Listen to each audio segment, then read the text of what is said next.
Assalomu alaykum. Bizni kuzatib boruvchi obunachilar, navbatdagi yana bir mebelimiz sto'rga jo'nab tugadi. Ushbu mebelni yangi bozorga suroqqa qildik. Joyimiz 252, bu ham 250 holatda bo'lgan. Balandligi 235 holatda bo'ldi. Tepa eshiklari 80, pastda kirmoshina bo'lgan hisobiga, stolitsniy hisobi 90 sm bo'lgan. Kafellari mebel ichida. O'sha 2.200 ming so'mdan bir pagonometri. Umumiy holatda mebelimiz 10.340 ming so'mga tayyor bo'ldi. Akril materialda matviy soft touch deyiladi. Mint soft touch degan akrilda bo'ldi.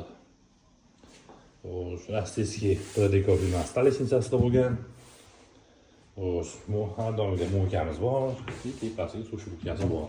Tepa saksonlik hisobiga polkalari ikkitadan bo'lgan. Sushilkalar tepasidan polkasi bor. Bu qismimiz bu holatda bo'lgan. Bu yoqda ichishga bu yoqqa olib ketganmiz. Bu yoqda konturlari to'lab ketilgan. Magum holatda xonadonni gazlarga qo'yilgan. Vakuum kartushlarimiz bor.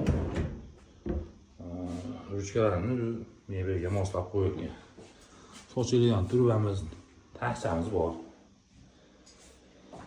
Kimga shunday xizmatlar kerak bo'lsa, ekranda ko'ringan raqamga aloqa qilib qolasizlar, chiroyli qilib yasab, ustozga qilib beramiz.